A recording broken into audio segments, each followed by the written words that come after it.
salawaat ala muhammadin wa ali muhammad.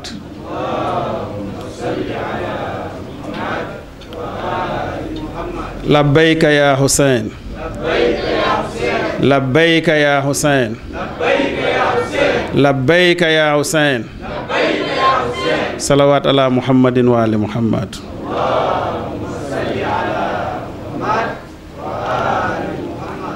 أعوذ بالله من الشيطان الرجيم بسم الله الرحمن الرحيم أعظم الله أجورنا وأجوركم بمصابنا بالحسين عليه السلام واجعلنا وإياكم من الطالبين بصالح مع ولي إمام المهدي من آل محمد عليه السلام صلوات.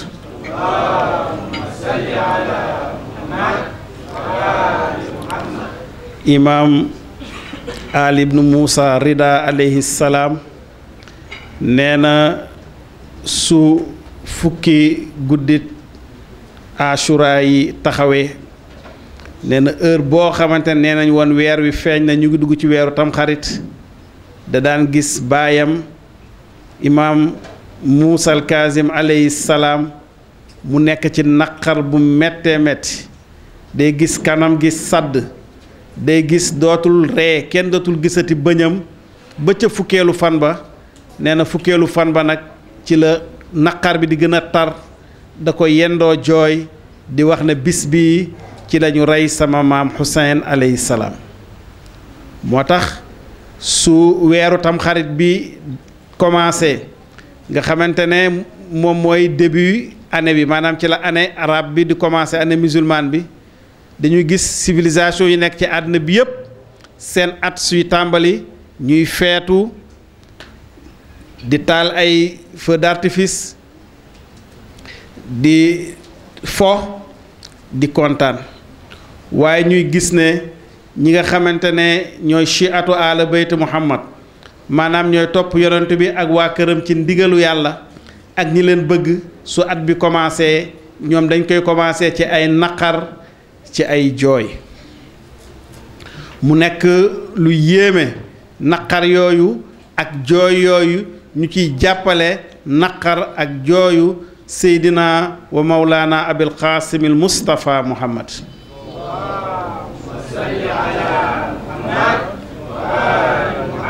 moo tax ñu ngi njëkk a jël sunu jaal teg ko ci loxo seydina wa mawlana abil qasimil mustafa muhammad ginnaaw loolu ñu jël sunu njaal teg ko ci loxo imaam ali alayhi salaam jël sunu njaal teg ko ci loxo fatimata zahra sayyidati nisaa'il alamin moom mi yaayu Hussein jël sunuy njaal teg ko ci loxo imaam asanul mujtaba jël sunuy njaal teg ko ci imaam zeynul abidin ak doomu Ousseynou yépp jël nag sunuy njaal teg ko ci loxo imaam sahibul asr wa zaman mawlana Cherif Mouhamed Ali Aydara moom mi nga xamante ne mooy sunu rasulullah mooy sunu Fatima mooy sunu Xasan mooy sunu Useyn mooy sunu Zeynul Abidin mooy sunu imaamul Mahdi ñu ngi lay jaal sa maam Hussein alayhi salaam azamallahu lakal aza lu jaddikal Hussein alayhi salaam di feddaliwaat sunu kóllëre di wuyu woote imaam Hussein ñun ñëpp ñuy wax labbayka ya Hussein labbayka ya Hussein labbayka ya Hussein labbayka ya Hussein di baat bu gàtt waaye bu fees ak ay conséquences li Mawlaana doon wax sànq loolu mooy labbayka ya Hussein labbayka ya Hussein mooy wuyu naa sa woote yow imaam Hussein kon bi mooy wuyu sa woote maa ngi jéem a mel ni nga bëgg ñu mel maa ngi jéem a jóg di taxawal li taxoon nga jóg ba ñu rey la rey say doom rey say jarbaat rey say xarit rey say saaba jël say jigéen ak say doom yu jigéen jàpp leen def leen ay jaam loolu lenn kese la nee na dama jógoon pour delloo nit ñi ci sama diine maam rasulullahi sallallahu alayhi wa sallam sama diine baay Ali ibn Abi Talib te delloo leen ci loolu mooy dëkk ci lu baax sori lu bon di digle lu baax di tere lu bon problème mu àddina bi yëpp loolu la moo tax yii ñuy def guddi yii ñuy màggal loolu la war a njëkk a jur ci ñun naqar bi ñuy naqarlu li ñu rey Imam Hussein daf ñoo war a yóbbu ñu nangu ne kon ñun dañoo bokk ci parti Imam Hussein alayhi salaam ndax en fait ñaari parti rek moo am mooy parti Imam Hussein mooy parti Imam Hassan parti Imam Ali parti Fatimata Zahra parti Rasulillahi parti yàlla muy Hizbullah parti boobu nag ku ci bokk dangaa war a melokaan yi nga xam ne moom la Mawlaana wax tey jii loolu mooy melekaanu jullit mooy da ngay baax rek comme ni ñuy wax lépp loo xamante ne jikko bu bon la nga fekkee xeex ba loolu jóg ci yow moo tax Mawlaana ne ren jii mu ngi jël Ashura bi jour yi Ashura bi yépp teg ko ci thème boobu thème lu lan jéem a defaru pour baax jéem a defaru pour baax parce que nee na su nit ki defaroo pour baax rek su boobaa àddina bi baax parce que àddina bi nit ñi ñoo koy baaxal nit ñi ñoo koy bonal donc su nit ñi defaroo pour baax nee na ñun ñëpp tey jii ci ren ji daf ñuy woo pour ñu wuyu woote Imam Hussein bi mu wax ne dafa jóg pour delloo diine maamam rasulullahi sallallahu alayhi wa sallam fakka maamam bàyyi woon te loolu ñu ngi koy def ci digle lu baax tere lu bon te nit nag bala moo digle lu baax il faut que mu baax moom digle ba doog a am njariñ nit ki pour nga mën a tere lu bon il faut que yow nga bàyyi lu bon pour mën koo tere kon nag ren ji yëpp ku ci nekk soo jógee sa kër bay ñëw fii wala soo toogee fii na nga def sa bopp ne ñaan ci barke Imam Hussein ne damaa ñëw pour defar sama bopp pour baax pour mel ni nga xamante ne noonu la yàlla bëgg te loolu moo taxoon ñu rey Imam Hussein alayhi salaam ndax mbokk yi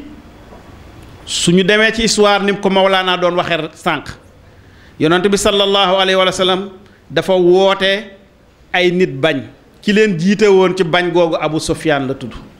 bañ bi doyul mu ne moom dina xeex ba lislaam du taxaw ci xeex yooyu xeex yi ñu jiite ci yi am ci lislaam yépp bi muy dund moom moo ko jiite moo jiite xare Badar moo jiite xare Uhud xare Xandak loolu lépp nee na lan la bëggoon a def mooy lislaam du jib mais bi mu demee ba xam ne mënatu ci dara mu ne du tax mu bàyyi léegi mu ne mu jël ay njabootam ne ñun ñëpp nañ ñëw duggandoo ci biir lislaam léegi nag continuer combat bi ci biir lislaam yonent bi sallallahu alayhi wa sallam dem bay waaj a génn àddina ci ndigalu yàlla mu samp imam Ali Ghadir Khoum loolu la Mawlaana doon wax keroog moo tax bi mu ko sampee na man kuntu mawlaahu fa aliyun mawlaahu képp koo xamante ne maay sa kilifa na nga jàpp imam Ali mooy sa kilifa mooy sama xalifa moom mooy fi représenté yàlla moom moo may remplacer nit ñi nangu ci biir waaye ci nit ñi nangu ci biti waaye ci biir ñu continuer combat bi loolu moo waral ñu ne li indi Karbala mooy Ghadir moo indi Karbala ndax ña bañoon li yonent bi sallallahu alayhi wa sallam defoon ci ndigalu yàlla ca Ghadir ñoo préparé seen coup ba yonent bi mu génnee àddina ba teg ci 50 ans 51e année bi ci la ñu mujj a atteindre seen objectif moo doon lan moo doon lépp loo xamante ne day symboliser Ghadir day symboliser li yàlla bëgg ak yonentaam day symboliser li tax l'islam di tegu ci yoon ba yawmal xiyaam te loolu mooy wilaaya mooy imaama mooy li yonent bi dénkaane woon ne maa ngi leen di bàyyi ak alxuraan ak sama njaboot ñu ne li ko fi doon symboliser rek léegi nañ ko far mu jeex benn yoon moo tax imaam Hussein alayhi salaam mbiram li tax mu gën a doy waar mooy juróom ñi nga xamante ne ñoom la yonent bi présenté woon ñu dund ak moom mu ne ñii ñooy ahlul bayt ñii la ñu yàlla jox pour ñu topp leen ci juróom yooyu imaam Hussein moo ca desoon yonent bi génn àddina ñu commencé nangu xilaafa ga biñ ko nangoo commencé soppi diine ji créer beneen islam waaye loolu lépp biñ koy def imam Ali mi ngi toog ñi xamoon démb xam li xew bëgg dëgg su nit ñi waxee indi dara ci lislaam lu ci bokkul ñu dem laaj imam Ali ne du noonu alayhi salaam nii la loolu di continuer ba ñu rey imam Ali alayhi salaam imam Hasan al Mujtaba nekk ci loolu moom tamit Muawiya ba Abu Sufyaan duggee ci biir islaam ak njabootam ngir yàq ko ci biir bi ñu bañee li yonent bi waxoon ci ndigalu yàlla ne su fi jógee njabootam lañu war a topp alxuraan ak njabootam teg fa ñeneen Abu Sufyaan dafa fekki ñooñu ne leen dak comme que léegi mbir mi nii la ñun sunu wàll ñun waa Banu Umayya da ngeen ñu koy jox ci nguur gi ci lañ jël doomam taawu Abu Sufyaan Yazid def ko gouverneur Syrie mu faatu ca at ma ca topp ñu jël Muawiya mu remplacer ko looloo tax Muawiya mën a am doole préparé wu Syrie ay année ba ñëw bi ñu joxee xilaafa gi Imam Hussein mu ñëw mën koo attaqué mën a indi xeex yi nga xam ne ci xeex yooyu ci la ñu assassiné Imam Hussein alayhi salaam bi mu assassiné bi ñu reyee Imam Hussein Imam Hassan jël xilaafa gi mu xeex ak moom ba Imam Hussein xam ne su continuer xeex bi l'islam ñi fi baaxoon ñëpp dañuy jeex mu nangoo def ak moom pacte bi mu signé ak moom mais bi mu ko signé Muawiya bi mu jëlee xilaafa gi li mu waxoon loolu la Yazid def exactement dana xeexuma leen yéen waa ahlul bayt ngir julli ngir woor ngir gëm yàlla dama leen xeexoon pour jël xilaafa gi nguur gi loolu rek moo ma intéressé woon li ci des lépp sama yoon nekku ci daal di jël lettre bi daal koy xotti bi mu demee ba jël xilaafa gi li mu njëkk a def mooy créer palais vert jël nag lépp lu yonente bi sallallahu alayhi wa sallam jàngale woon ci l'islam mu jàngale contraire bi Imam Hassan bi mu xamee ne Imam Hassan opposant la ci loolu muy fexe di fexe ba finalement mu xam ne mënut a ger Imam Hussein Imam Hassan mënu koo changé loo ci la ko posene bi mu ko posene nag Imam Hussein rek moo fa desoon moo tax Yazid bi mu ñëwee réflexe am mooy dane lépp loo xamante ne jiwu wa jeex na fa dina fa jeex comme que ci kanamam ñenn rek ñoo fa nekk ñoo xamante ne ñu ngi delloo nit ñi ci l'islam muy ahlul bayt moom dina leen jëlee ñoom ñëpp ci kaw àddina te parce que nee na su leen fi jëlee rek Muhammad jóge fi islam jóge fa li bàyyi Muawiya amoon bëggoon am li maamam Abu Sufyan bëggoon am loolu moom moo indi Karbala moo tax borom xam-xam yi ne su ngeen bëggee xam yenn borom xam-xam yi nee na su ngeen bëggee xam li xew Karbala dellu leen Médine ca Saqifa ba yonent ba génnee àddina nee na jaas yi rey Imam Hussein ak fitt yi rey Imam Hussein Karbala ñu ngi ko defaree daase ko fële ca Saqifa ca Médina bi yonent bi génne fa la ñu fale woon seen xalifa ba nee na sawara bi nga xamante ne moom la ñu taal ba lakk tantu Imam Hussein lakk xayma yi jël jigéen jël Zeynab duma ko nangu seen yëf ba pare téy leen def leen jaam nee na safara boobu moom mooy safara ba ñu taaloon ba ñuy lakk kër Fatimata bintu Rasul al Zahra al Kubra bi yonent bi génne àddina ba ñu nangoo xilaafa ga ci Imam Ali nee na loxo yooyu dooroon Zahra ba faar ya damm nee na loxo yooyu ñoom ñoo dóor Zeynab ca Karbala moo tax ñun jàngat bi ñu ci war a jàng mooy ñu xam ne depuis boobu ba jusqu'à la fin du monde ñaari parti mooy am mooy parti ñi def loolu muy isbu sheytaan ak parti ñi nga xamante ne ñoom ñoo ànd ak yonent yàlla Muhammad muy isbullah olof nag dane lu waay di wuyoo da koy niroo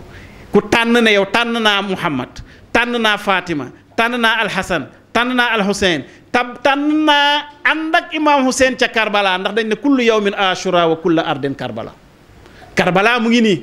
fii tey jii moom mooy Karbala champ de bataille baa ngi nii noonu yaa ngi nii sunu kanam Imam Hussein a ngi nii toog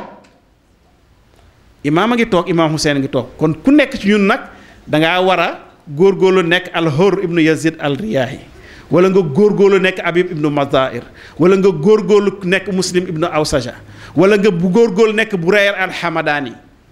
comme que munoo fexe ba boog nekk Ali Akbar alayhi salaam munoo fexe tey di ba nekk Ali Asghar munoo fexe ba nekk Imam Zeynul Abidin parce que ñooñu yàlla moom moo leen jagleel depuis ba mu sàkkee àddina ne famille boobu ñi ciy bokk ñoom la kenn du tolloog ñoom kenn du mel ni ñoon te kenn du am ngërëmbaane yàlla àddina ak alaaxira lu dul da nga leen a bëgg da nga leen a topp mu ne yonent wax xul laa as'alukum alayhi ajran illa al mawaddata fil qurba laajuma leen benn fay lu dul ngeen bëggal ma toppal ma sa famille yu Muhammad sallallahu alayhi wa sallam moo tax waykat ba ne hal ajru Muhammad aza est-ce que lii ñu def nii ginnaaw Muhammad saabaam yi ak seeni doom ak seeni sët li ñu def waa kër yonent bi ak ay sëtam ak ay doom est-ce que nee na loolu moom mooy fay bi ñu fay Muhammad sallallahu alayhi wa alihi wa sallam loolu lépp mu war a nekk loo xamante ne dañ cee war a xalaat Mawlaana nag nee na ren parrain wu Ashura ren bi comme daaw ni mu nekkoon Sukayna nee na ren mooy Abdallah Ar-Radi Abdallah Ar-Radi moom mooy Ali Asghar mooy liiru Imam Hussein bi nga xamante ne bu muy dem Karbala daf ko yóbbaale bañ demee ba mar bi jàpp leen tey jii su nekkee première guddi Ashura ci fukki guddi yi muy deuxième guddi ba ci la Imam Hussein alayhi salaam egg Karbala ci la egg Karbala ak ña mu àndaloon bi muy jógee Makka di ñëw Karbala 4000 personnes ànd nañoo ak moom bu mu egsee ca bis boobu muy deuxième jour ba dafa taxaw ne leen fii fan la ñu ne ko fii Naynawaa la tudd mu ne leen amul beneen tur ñu ne ko axankay at-Tafi la tudd ñu ne ko amul beneen tur mu ne leen axankay ñu ne ko axankay Karbala la tudd mu yëkkati loxoom ne allahumma inni a'udhu bika min al karbi wa balaa yàlla maa ngi lay ñaan nga musal ñu ci lépp loo xam ne musiba la ak balaa mu ne wàcc leen fas yi fii la ma sama maam rasulullahi sallallahu alayhi wa alihi wa sallam waxoon ne fii la ñuy reyee ñun ak njabootam fii la ñuy dagge sama bopp jël fas yi ñu yéeg sama kaw fii la ñuy jëlee njabootu rasulullahi sallallahu alayhi wa sallam jàpp leen yeew leen def leen comme ay jaam mbokk yi bi imaam Ousseyn di wax loolu bi mu paree ne képp koo xamante danga maa toppoon ngir àddina danga maa toppoon te toppoo ma ngir yàlla danga maa toppoon te toppoo ma ngir bëgg rasulullahi sallallahu alayhi wa sallam xam leen ne fii dara du fi amati lu dul joxe sa bakkan képp ku ma toppoon pour leneen nag bis ni ki tey yeewi naa la bi mu waxee loolu 4000 personnes yi ko àndoon ak moom depuis Màkka ñëpp dañoo wane ginnaaw dellu seen dem seen yoon ñooñu lan moo taxoon ñu dellu ginnaaw dem seen yoon mooy li Mawlaa laa doon wax amaana doon nañu wax labbayka yaa Hussein amaana gëmoon nañu loolu lépp mais lan moo leen yóbbu mooy àddina daf leen dominé woon bay yaakaaruñu ne dem nañu ba gëmatuñu ne li yàlla di fay àllaaxira moo ëpp doole sa bakkan boobu ñu ne su dee perte bakkan moo ci des nag xaaral ñu daal dem dellu suñu yoon donc bañ loolu dal la fii ngay préparé wu parce que épreuve boobu ñooñu am ci imam Hussein alayhi salaam ñëpp dinañ ko am fii Mousdahir mais aussi dinañ ko am su imam Mahdi alayhi salaam ajalallahu taala farajahu sharif ñëwee su boobaa tamit nee na ñu bëri dinañ dellu ginnaaw ku bañ nag jamono jooju su ñëwee nga dellu ginnaaw da ngay def labbayka yaa Hussein labbayka yaa Hussein labbayka yaa Hussein mu bañ a nekk ay wax yoo xam ne ci làmmiñ lay jóge bañ a wax ay wax yoo xam ne ay ronkoñ kese lay doon mais mu nekk wax boo xam ne ci xol lu jóge nga mel ni imaam Hussein alayhi salaam Karbala bi tisbaar jotee fekk rey nañu ñamu àndaloon saaba yëpp waa famille bi Ali Akbar jiite ñëw def fa njàmbaar gu kenn nettaliwul ñu rey Ali Akbar daggate ko morso Xaasim di doomu imaam Assane daal di dem moom tamit ci champ de bataille bi def fa ay jaloor rey nit ñu bëri moom tamit bu mu sëggee defar dàllam ñu fekk ko fa dagg bopp bi moom tamit rey ko ñuy rey njabooti imaam Hussein ba Abbas des ci Abbas dem uti ndox dem bay dellu si moom tamit ñu daal koy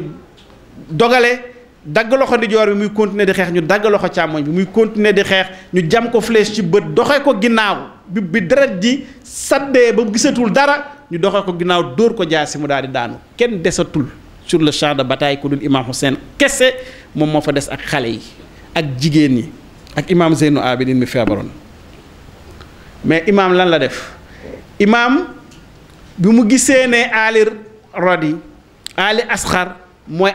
su ngeen déggee ñuy wax asalaamu aleyka yaa aba abdillah ñu ngi lay nuyu yow aba abdillah baayu abdallah boobu la ñuy wax abdallah mi nekkoon liir fekk na toog na ñetti fan naanuñu lekkuñu parce que Umar ibnu Saad ak Ubaydallah ibnu Ziyad généralu armée Yézid bi dañoo joxe ndigal ne nañu baare jël 6000 soldats ne nañu baare ndox mi nañu baare yoonu dex bi nañu bàyyi mbaam xuux yi ak xaj yi ak yéefar yi ak nasaraan yi ak maajoos yi na ku nekk naan waaye ba mu des képp koo xamante ne ci njabootu rasulullahi sallallahu alayhi wa sallam doo naan képp koo xam ne tam dafa ànd ak ñoom doo naan ñetti fan amuñu ndox yaayam nàmpal na ko ba amatul lum ko nàmpal parce que moom tamit lekkul naanul amatul soow xale bi dem na ba yax yi ak der bi di kolew dem na ba mënatul sax noyyi bi ko yaayam ñëwee indil ko imam Hussein ne ko léegi comme que ñoom tere nañ ñu ndox mi wax leen nañu may xale bi mu naan xanaa xale bi moom mënul xeex mënul def dara mais gis nga mar mu ngi koy rey imam Hussein alayhi salaam daal di jël xale bi daal koy leew dafa leen discours ne leen yéen laay wax yéen armée wu Yazid xale bii de mu ngi nii yaayam toog na ñetti fan naanul moom dafa mar mu ngi koy rey dama bëgg ngeen may ko ndox mu naan te ñu ngi leen waatal ne su ngeen ko joxee ndox benn mag du naan ci ndox mi wala sax su ngeen bëggee xale baa ngi ni jël leen ko yéen ngeen yóbbu ko may ko ndox mu naan ba pare ngeen delloo suñu ko bi mu waxee loolu ña àndoon ak Yazid ñu ci baree bari ay jullit la ñu woon